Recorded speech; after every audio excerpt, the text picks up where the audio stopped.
It's been a bad few weeks, but Dutch being Dutch, he is busy making plans, and Dutch being Dutch, those plans involve robbery and dreams.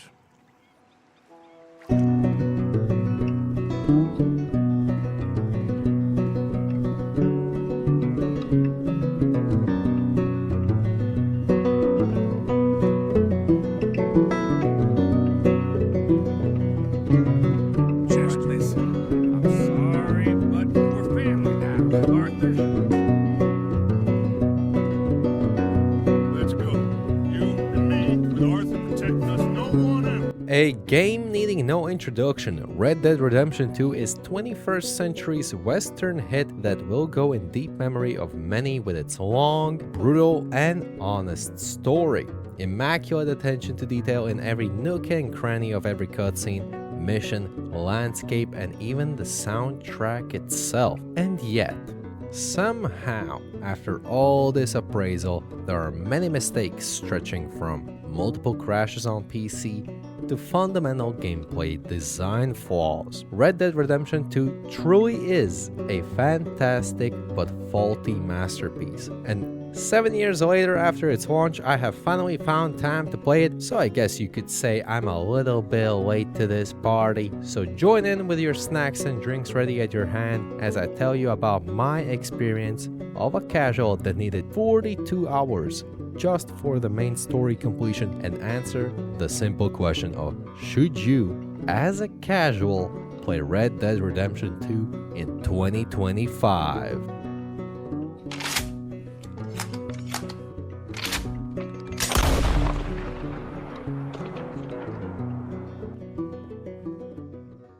With that, let's begin with the without a question flawless parts of the game, and then move on to the bad and the ugly ones. And something you just can't argue against in this game is the atmosphere from the visuals/music. For a game that is 7 years old, which means that people born when it came out are old enough to go to school now, its visuals will make anyone go, damn, that look good. With its vast depiction of nature, time-appropriate US towns/cities, and of course the lively character models of people and animals populating these landscapes. Music will be just the right tone for every time it will play. Honestly, the music is quite minimal most of the time, outside of specific missions and long rides on your horse. Most of the time you will be listening to the ambiance of the environment you are traveling or going through. Clack of the horseshoe. I love this horse. Different animal noises, people chattering. This overall quietness gives moments when music is playing more of a focus and a larger impact, like a huge crescendo at the end of a calm play. And of course, the voice acting is top-notch with the acted lines being great not just from the main cast but also from every single random or not random NPC. Okay, with the glazing part over, let's get to the gameplay. I think gameplay is the first debatable part of Red Dead Redemption 2's masterpiece-ness, as every great detail or mechanic comes with some kind of caveat, at least from my POV. For example, the gunplay is great, guns feel good, and each of them have a noticeable feel of difference to the other guns. Guns in this game also can be damaged and get dirty, mandating a cleanup or there will be a change in its characteristics as its upkeep degrades. This in itself is super immersive and cool. But then Rockstar decides to fumble this whole gunplay thing. As the game goes on, you will acquire more and more guns without really a chance to get rid of them or sell them. This means your inventory by the end will be full of random guns, out of which you will have 2 or 3 favorites that you will need to scroll each time to select and equip. This is made worse as sometimes in some missions a character will just give you a gun, replacing one of yours without any option to change it back.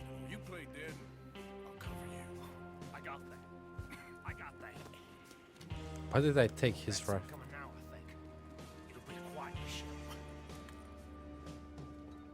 Why did I take his rifle? Why did they remove my rifle for his?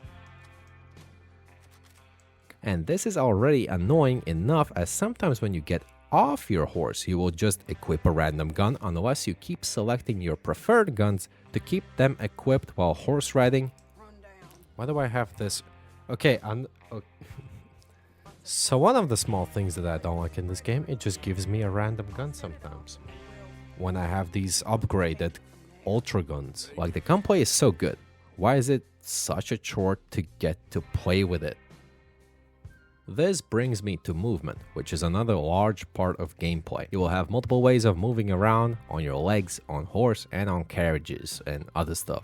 Because the game's animations are so detailed, it looks great and beautiful. But the feel of controlling is quite inconsistent, as sometimes you will feel fully in control of Arthur or the horse or the carriage that you are moving around, but then the next moment, the smallest bump or smallest misinput, and it can go sideways real quick. So basically the movement is highly detailed with many forms of walking, running, crouching, fast walking, sprinting, etc. But many times the delay between animation and input just feels clunky. Once again, a big plus and a big minus next to it. There are mechanics that are just cool and work great, like the Deadeye that basically turns you into Max Payne. The overall interaction with the world feels smooth, if not a little slow because of all the animations once again. But I didn't get bothered by that this time. There's also many activities outside of main missions that I will talk about more in the story part of this video. The many open world activities are done great, like the camp building, fishing/hunting, random encounters of bandits, heists you can do on the side, and much more.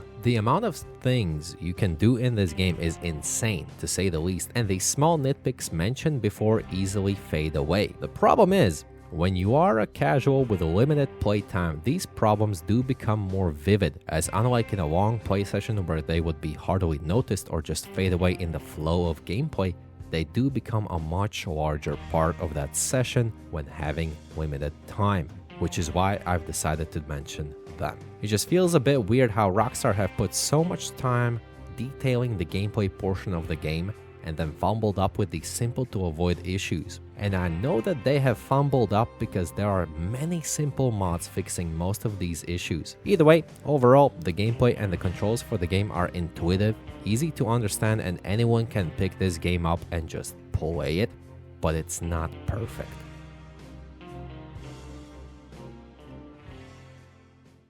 Maybe time for folks like us is past. We don't need a rat. We got sloppier than the town drunk, and they know who we are and where we are and what we're doing. Now let's get to the main reason you should or shouldn't play Red Dead Redemption 2. The story. Story in Red Dead has been split into 6 chapters and 2 epilogue chapters. And before I get to my reasons why Red Dead Redemption 2 is a hard sell for me to do, for casuals, I would like to say that the story itself is sublime. Arthur's life is an emotional roller coaster throughout the game with the gang. The whole narrative of these outlaws that have the same code as a Fast and Furious movie, except instead of Vin Diesel you get Dutch repeating the same line of one more job, and it gets way more tragic. And while writing this script, I found out I am not the only one thinking like that, which is quite funny, but either way I chose to include this part. The only big flaw for me as a casual for Red Dead Redemption 2's story is the game itself and how it messes with the pacing. You see, the missions themselves move the story along at nice pace, giving you a new reason to move forward after each and every one of them. But the thing that slows down this whole progression is the long way you have to travel from one point to another to sometimes just get a cutscene. This was a problem in my previous reviewed game, but in a different way. As in Metal Gear Solid V, there was a whole lot of juggling that was happening already, but because I could quickly go through some missions, as there was nothing slowing me down, I would end up dedicating some of my stream time for side stuff and actually check out the open world because I would have some leftover time. In Red Dead 2, this was not possible because of the huge amount of time already put into traversing from one mission to another, so my streams would look completely different compared to Metal Gear Solid V, as instead of thinking, oh, I already completed a few mainline missions, I still have an hour, I'll complete some side stuff, to being, oh, I played only a few main missions this stream? Do I have enough time for another one? This problem is exaggerated even more by the slower pace in the beginning 2 chapters, as the game is trying to introduce you to the world and all the characters, which is necessary, And that's not it, as the game also introduces you to the most of the open world mechanics, which for a first playthrough makes for a messy beginning for the game where you don't really understand anything and you are just going to go through the motions with zero care. The thing that heavily improved my enjoyment of the story and massively helped with the pacing was just always sprinting for the next mission and ignoring everything in the middle, as if I wanted to do any of the open world stuff, I could easily enjoy it after the epilogue or just start a new playthrough, you know? After this change up in my mindset and how I tackled the main story, it became so much more enjoyable.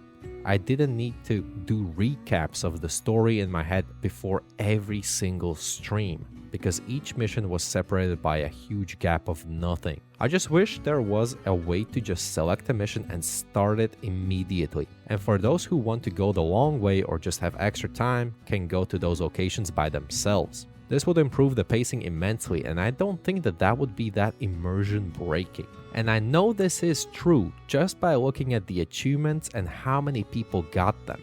Almost half of the players did not complete Chapter 2, almost half of everybody who has bought this game did not get past Chapter 2, which is at the Horseshoe Overlook. They stayed there, did some of the open world stuff, rockstar type of thing, and because there was such a gap in between the mainline story missions, it never got the chance to hook them up. They never got to the end of Chapter 2 and the exciting story continuation of Chapter 3. You can also see that the drop-off of how many people completed every chapter after Chapter 3 is way smaller, because at that moment the story got a chance to settle in and hook them up and they wanted to see the end. But for most people, more than half of the people, they just got stuck in Chapter 2. With that, I leave the choice of if you want to play Red Dead Redemption 2 on you, my dear viewers. The story is amazing, but will need a significant time investment, and at first might even feel tedious. The gameplay is highly detailed and simple to get into, but might need some finagling around. And of course, the world has been built beautifully. If it was up to me, of course, I think everyone should experience the story of Red Dead Redemption 2, but I can't force someone who has a few hours a week to play video games. Most probably invest a month of their time until it gets good. That's just a ridiculous amount of time. So with that, feel free to like, comment, it helps out a lot for the video and the channel. Check out my playlist of Red Dead Redemption 2 streams as well, as if you want to watch them all, big ups for you, and I'll see you next time. Thanks for watching.